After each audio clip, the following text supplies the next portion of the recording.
천재지변이 어느 마을에 일어나게 되었습니다. 그래서 한 사람이 모든 것을 다 잃고 갈 곳이 없어서 수도원으로 피신하게 되었어요. 수도원도 사정이 어려웠지만 자기들에게 찾아온 이 사람을 내칠 수 있습니까? 그를 받아들였습니다. 수도자들도 원래 적게 먹었지만 더 허리띠를 졸라매서 식사량을 반으로 줄이기로 하고 그 사람에게 먹을 것을 주기로 약속하고 받아들였습니다. 식사 시간이 되었습니다. 그런데 이 사람이 염치 없는 사람 아닙니까? 왜냐하면 수도자들은 이 사람 때문에 밥을 반으로 줄였는데 한 그릇 가득 퍼서 이 사람은 먹는 거예요.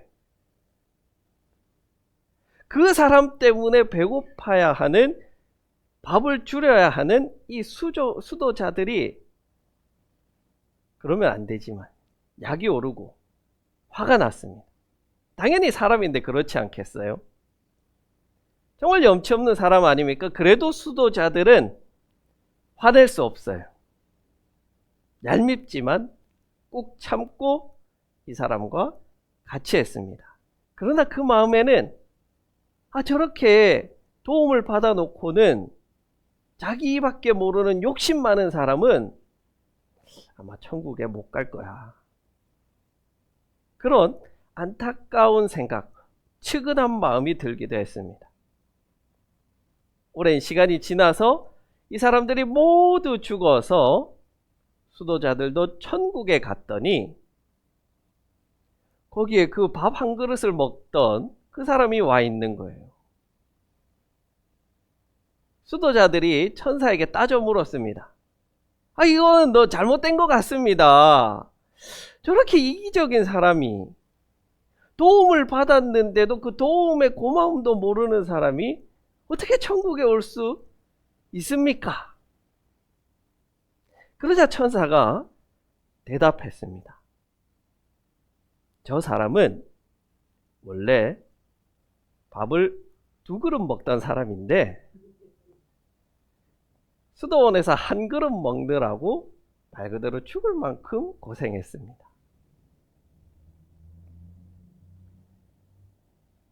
우리가 다른 사람을 이해한다는 것은 참 어려운 일입니다. 그래서 이런 말도 있잖아요. 10길 물속은 알아도 한 길 사람 속은 모른다. 여기서 길이라는 것은요, 사람의 키를 가리키는 거래요. 그래서 10길은 사람의 키 10명이 모인 그 깊은 물속은 알 수 있지만 한 사람의 마음, 그 사람의 심정은 모른다는 거예요. 우리는 쉽게 타인을 판단하고 정죄하고 욕하지만 사실은 모른다는 거예요. 오늘 본문에 등장하는 2명의 사람이 있죠. 예수님과 베드로. 그 마음을 모르겠다는 거예요. 왜 모르겠는가? 여러분 이 본문을 보면서 참 이상하다는 것을 느끼셔야 하는데, 자, 한번 봅시다. 예수님은 부활하신 후에 지금 베드로와 1대1로 만났습니다. 예수님 할 이야기가 많지 않겠어요? 야, 베드로야, 너 나를 배신하지 않겠다면서, 목숨을 걸고 나를 따라오겠다면서 너 그렇게 호언장담했잖아. 그래서 내가 너에게 베드로, 반석이라는 이름까지 줬는데 나를 어떻게 배신할 수 있냐? 베드로를 책망할 수 있습니다. 베드로는 어때요? 예수님을 만났어요. 지금 무릎을 꿇고 싹싹 빌어도 부족한 상황 아니에요? 아니면 변명이라도 해야죠. 아니, 예수님, 제가 부인하려고 한 게 아니고 그렇게 됐습니다. 하다 보니 그렇게 됐습니다. 제가 부족했습니다. 이렇게 용서라도 빌어야 하는 상황이 연출되어야 하는데 전혀 이상한 대화가 지금 오고 가고 있는 거예요. 예수님이 베드로에게 묻습니다. 요한의 아들 시몬아, 내가 이것들보다 나를 더 사랑하느냐? 예수님은 직접 베드로라는 이름을 주셨어요. 별명을 주셨어요. 반석이 되라는 그 마음으로 주셨겠죠? 그런데 그 이름 대신에 지금 예수님은 뭐라고 불렀냐면 요한의 아들 시몬아, 공식적인 이름을 부르고 있는 거예요. 이게 마치 어떤 느낌이냐면요, 제가 우리 사모님 몰래, 아내 몰래 비싼 게임기를 샀어요. 근데 그걸 들켰어. 그때 그것을 안 아내가 부릅니다. 한라산 목사님, 얼마나 오싹해요. 당장 지금 집을 뛰쳐나가서 도망가야 되는 판이에요. 예수님은 지금 그렇게 베드로에게 무게를 잡으면서 부르고 있는 거예요. 요한의 아들 시몬아. 그러면 당연히 그 뒤에는 뭐가 나와야 될까요? 책망이 나와야죠. 채찍이 나와야죠. 그런데 뜬금없는 사랑 고백을 하십니다. PPT 한 장 넘겨볼까요? 내가 이 사람들보다 나를 더 사랑하느냐? 자, 그 자리에는 베드로만 있었던 것이 아니라 베드로와 함께 고기 잡았던 7명의 제자들도 함께 있었습니다. 자, 그런데 여기서 예수님은 단순히 이 동료 7명보다 예수님을 더 사랑하느냐고 묻는 것이 아닙니다. 그렇게 물을 필요가 없죠. 한 장 더, 한 번 더 넘겨주시면요. 자, 이 사람들이라는 이 단어는 헬라어 빨간색으로 칠한 후톤, 원형은 후토스입니다. 이것을 번역한 것인데요. 이 후토스라는 단어는 이것이라는 뜻이에요. 이것. 그러니까 원어를 그대로 번역하면 내가 이것, 후토스인데 후토는 복수입니다. 그래서 이것들보다 나를 더 사랑하느냐라고 원어는 이야기하고 있습니다. 그런데 이것을 우리말로 번역한 이 번역자들은 사랑의 대상은 사람이겠지 해서 사람으로 의역해서 번역을 했던 거예요. 그런데 여러분, 우리가 사랑하는 것은 사람만 사랑하는 것이 아니죠. 그 자리에는 베드로가 잡은 153마리의 물고기도 있었고 배도 있었고 가족들도 있었습니다. 예수님은 이 모든 것들보다 나를 더 사랑하느냐라고 묻고 있는 겁니다. 그러자 베드로가 대답합니다. 주님, 그렇습니다. 제가 주님을 사랑하시는 줄 주님이 잘 알지 않습니까? 라고 대답합니다. 여러분, 이 대답도 쉽게 이해될 수 있는 대답이 아니에요. 먼저 베드로는 예수님을 부인하고 예수님 모릅니다. 모릅니다. 모릅니다. 3번 부인하고 예수님과 지금 처음 마주하고 있는 자리예요. 그 자리에서 예수님이 네가 나 사랑하느냐라고 물으면 여러분, 그렇게 대답할 수 있겠어요? 사랑하는 애인에게 난 너 사랑하지 않아. 3번이나 부인해 놓고는 다시 만났을 때 너를 사랑해. 그게 진짜 사랑하는 것인지 저라면 그렇게 대답하지 못했을 것 같아요. 예수님, 솔직히 저는 진짜 제가 예수님 사랑하는 줄 모르겠어요. 예수님보다 제 아내를 더 걱정하고 제 가족을 더 사랑하고 돈을 더 사랑하는 것 같아요. 저는 그렇게 대답할 것 같은데 베드로는 예수님을 사랑합니다. 이렇게 대답을 해버려요. 실제로 베드로가 예수님을 사랑할 수도 있죠. 근데 여기에도 우리가 이해할 수 없는 포인트가 하나 있습니다. 아마 여러분들 많이 들어보셨을 거예요. 자, 하나 더 넘겨주시면은 예수님은 베드로에게 네가 나를 사랑하느냐라고 물었을 때 바로 빨간색으로 칠한 아가페입니다.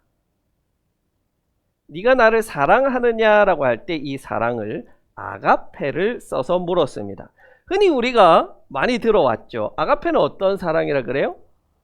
하나님이 백성들을 사랑하는 신적인 사랑, 전적으로 자신을 다 내어주고 전적으로 사랑하는 그 사랑을 가리킨다. 이렇게 우리가 들어왔죠? 자, 그러자 베드로도 예, 주님, 제가 주님 사랑합니다. 이렇게 대답했잖아요. 한 번 더 봅시다. 하나 더 넘겨주시면은 이렇게 대답해요. 나이는 그렇습니다요. 퀴리에, 주님, 사랑합니다. 그런데 여기서 사랑합니다라는 단어를 뭐라고 썼냐면 요 빨갛게 칠한, 뭐라고 여러분 배웠어요?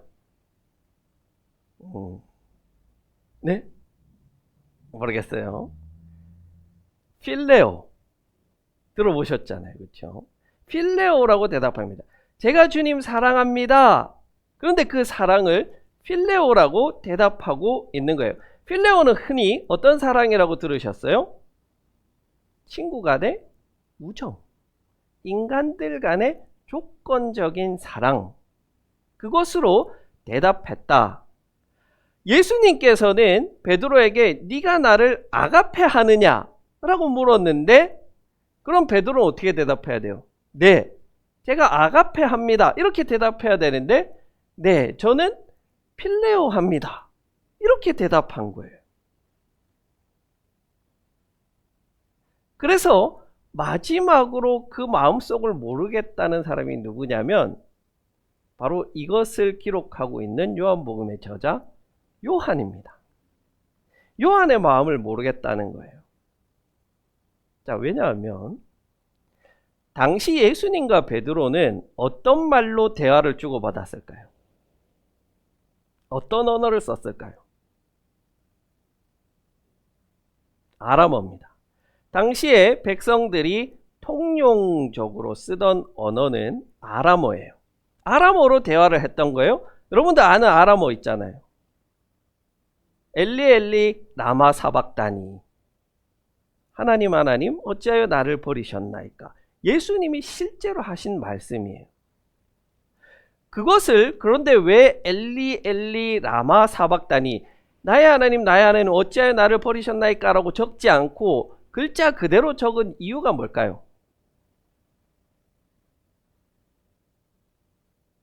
그것은 바로 성경은 뭐로 기록됐죠? 헬라어로 기록되어 있기 때문에 그렇습니다.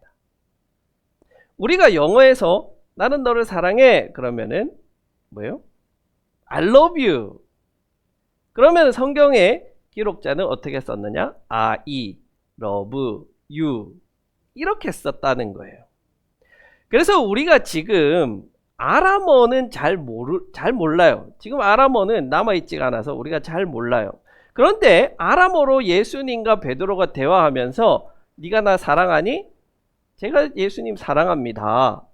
이렇게 묻고 대답했는데 요한은 그 베드로의 대답에 미묘한 차이가 있었다는 것처럼 쓴 것 같아요. 그렇죠? 다른 필레오를 쓰고 있기 때문에. 그것을 통해서 우리는 도대체 요한이 무엇을 우리에게 말하고 싶어 하는 걸까? 베드로의 그런 인간적인 것, 베드로의 연약함, 여전히 부활하신 주님을 만났지만 온전해지지 못한 그런 인간의 약함을 이야기하고 싶어 하는 걸까? 알 수가 없어요. 그래서 제가 여러분들에게 요청드리는 약속이 한 가지 있습니다. 우리 가운데 천국에 제일 먼저 가시는 분이 요한에게 물어보고 꿈으로 저에게 말씀해 주시는 걸로.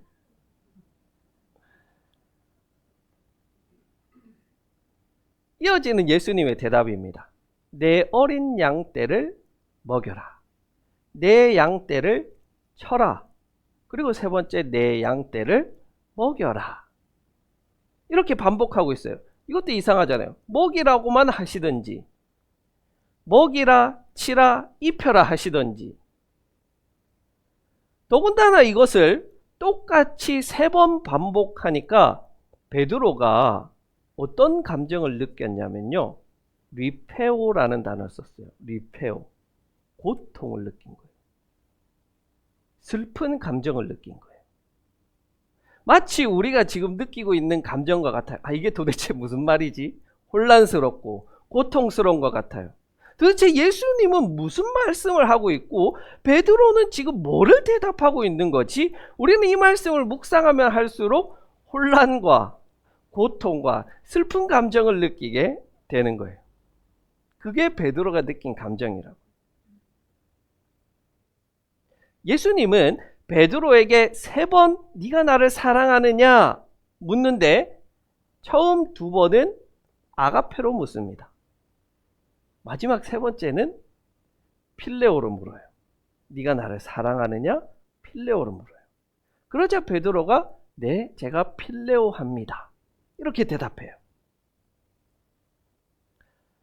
예수님이 왜 마지막에 필레오로 물었을까?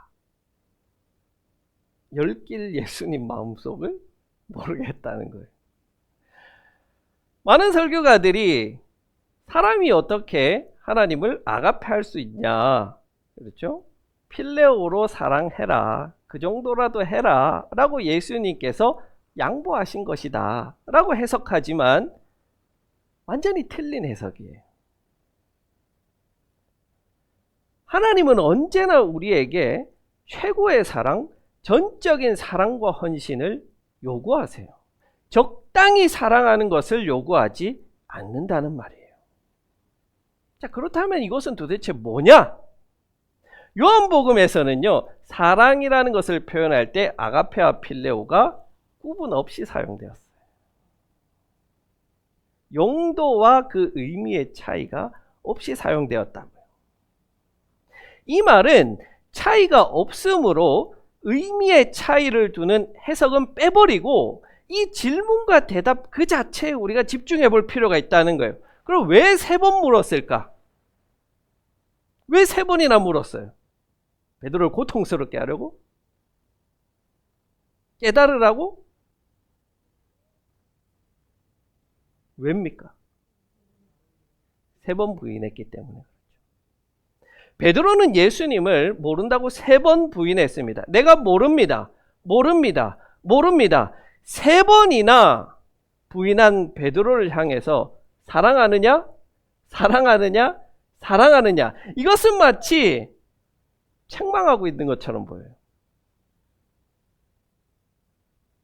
그러나 이 3번의 물음은 3번 부인한 베드로의 부인을 하나씩 덮어주는 회복의 질문이자 용서의 선언입니다. 3번이나 책망한 것이 아니라 3번이나 나를 사랑한다고 고백할 수 있도록 회복시키시는 질문을 하는 겁니다. 내가 주님 사랑합니다. 내가 주님 사랑합니다. 내가 주님 사랑합니다. 이때 베드로의 심정이 어땠을까요? 눈물이 났을 겁니다. 후회도 됐을 거예요. 다시는 그러지 않겠다. 정말 주님 위해서 살겠다. 결심도 서고 예수님 앞에 미안하기도 하고 그렇게 눈물로 고백하고 회복하게 된 베드로에게 예수님이 사명을 주십니다. 내 양을 먹여라. 자, 오늘 본문 바로 앞에서 밤새도록 물고기를 잡던 제자들에게 찾아오신 예수님이 따뜻한 아침 밥상을 차려 주셨습니다. 베드로만 배신했습니까? 함께 있던 7 제자들, 12 제자들, 70 제자들, 예수님이 주신 오병이어의 사건을 경험한 5,000명의 사람들이 다 예수님을 배신하고 떠났습니다. 예수님은 자신을 떠나버린 배신한 이들에게 책망 대신에 따뜻한 아침 밥상을 차려 주셨습니다. 그렇게 따뜻한 밥상을 먹은 베드로에게 예수님은 내 양을 먹이라 라고 말씀하세요. 내가 주는 따뜻한 은혜의 밥상을 먹은 너희가, 부활한 나의 몸을 나누어 먹은 너희가 가서 내가 너희를 먹인 것처럼 너희도 양들을 먹이라고 사명을 주십니다. 예수님의 양은 무엇입니까? 교회입니까? 믿는 자들입니까? 아닙니다. 세상에 있는 모든 약하고 작은 자들이 예수님의 양입니다. 먹지 못해서 배고픈 자, 질병에 걸려서 고통받는 자, 제대로 보호를 받지 못하는 자, 남들은 알 수 없는 그 슬픔에 빠진 자, 예수님을 잘 따르는 이들도, 예수님을 모른다고 부인한 이들도, 끝까지 예수님 곁을 지킨 이들도 다 예수님의 어린 양입니다. 그들을 돌보고 먹이라고 부활한 예수님은 사명을 주십니다. 그래서 우리가 그런 자들을 돌보고 먹이는 것은 내가 착한 일을 했다, 선한 일을 했다는 낮은 차원의 것이 아닙니다. 예수님은 마태복음 25장에서 이렇게 말합니다. 지극히 보잘것없는 사람에게 한 것이 곧 내게 한 것이다. 그것은 예수님을 먹이는 일이라는 거예요. 예수님이 이렇게 말씀하시는 거예요. 베드로야, 네가 나 사랑하니? 사랑해? 그렇다면 세상에는 너처럼 말도 안 듣고 배신하고 욕하고 쓸모없고 가진 것 없는 자들이 있어. 그들을 먹이고 그들을 사랑하고 그들을 용서해줘. 그렇게 네가 그들을 사랑할 수 있니? 그들을 먹이는 게 나를 먹이는 거야. 그들을 먹이는 게 나에게 아침 밥상을 차려주는 거야. 내가 예수님 사랑합니다. 예수님께서 베푸신 그 사랑과 은혜를 받아서 이제 나도 예수님을 사랑하겠습니다 다짐하고 고백한다면 우리는 기꺼이 예수님이 우리에게 맡기신 그 어린 양들을 먹여야 합니다. 그들을 먹이는 것이 예수님을 먹이는 것이고 부활하신 주님을 사랑합니다. 그 진심 어린 고백이 거짓이 아니라는 것이 보여주는 그런 행동이 되는 겁니다. 여러분, 예수님 사랑하십니까? 그러면 여러분에게 찾아온 그 어린 양들, 그 연약한 자들을 먹이십시오. 그것이 부활하신 주님을 사랑합니다, 내 마음을 증명해 주는 것입니다. 내 마음에 들지 않는다고 내팽개치고 욕하고 수군수군대고 밀어내는 것이 아니라 나를 배신한 자조차도 먹일 수 있는 사랑이 우리 가운데 흘러나올 수 있도록 해야 합니다. 내가 미워했던 그 사람, 도와주지 않았던 그 사람은 그렇게 작은 자의 모습을 하고 내게 찾아온 예수님의 모습이기 때문입니다. 배신했고 미워했습니다. 그러나 예수님은 다시 우리에게 찾아오셔서 회복시켜 주시고 사랑할 기회를 주십니다. 지난달 우리 경상북도 북부 지역에 산불로 인해 큰 피해가 있었습니다. 사망자가 27명에 1조 원이 넘는 피해를 입었죠. 여러 교회가 피해를 입었습니다. 그 가운데 우리 경안노회, 장사리교회, 또 사택과 예배당 일부가 불탔고 마을 전체가 다 불타서 폐허가 되었습니다. 왼쪽에 보시는 교육관이 완전히 불타서 전소되었고 오른쪽에 교회 사택이 일부 불탔습니다. 마을 전체가 폐허가 되었다는 목사님으로부터 연락을 어제 받게 되었습니다. 그래서 몇 없는 이 노령의 교인들조차도 아들 집으로, 딸 집으로 다 떠나고 남아있는 분들도 생계의 어려움을 겪고 교회도 어려움을 겪고 있다고 합니다. 우리 교회는 부활절 감사헌금을 이웃을 위해 나누는 전통이 있습니다. 부활하신 주님이 영생과 은혜로 우리를 먹이셨기에 우리도 주님의 어린 양들을 먹이기 위한 노력을 할 것입니다. 이번 부활절 감사헌금을 장사리교회와 주민들을 먹이는 데 사용하고자 합니다. 비록 적은 나눔이지만 이것을 통해서 다시금 희망을 주시는 주님의 먹이심을 이 교회와 지역 주민들이 느끼기를 소망합니다. 예수님 오늘 부활하셨습니다. 그리고 우리에게 묻습니다. 사랑하는 딸아, 아들아, 나를 사랑하니? 그 물음에 지체 없이 주님 사랑합니다고 고백하는 믿음이 여러분에게 있기를 소원합니다. 그런 우리에게 주님은 사명을 주십니다. 내 양을 먹이라. 우리가 주님을 사랑한다는 고백은 마음으로, 말로만 머무를 수 없습니다. 실천으로 이어져야 합니다. 주님은 우리를 조건 없이 먹이시고 용서하셨고 품어주셨습니다. 그리고 이제 우리에게 부탁하십니다. 내가 너를 먹였듯이 너도 먹여라. 이제 우리가 주님께 받은 은혜와 사랑을 들고 세상으로 나아갑니다. 한 사람의 마음을 살리고 연약한 자를 입히는 따뜻한 주님의 손길이 되시기를 바랍니다. 우리가 베푸는 한 그릇의 따뜻한 밥이 누군가에게는 다시 살아갈 힘이 될 수 있고 주님의 사랑을 맛보는 은혜의 식탁이 되기를 바랍니다. 또 오늘 우리에게 나누어 주실 주님의 밥상의 자리에서 그 용서와 회복을 경험할 수 있기를 간절히 기원합니다.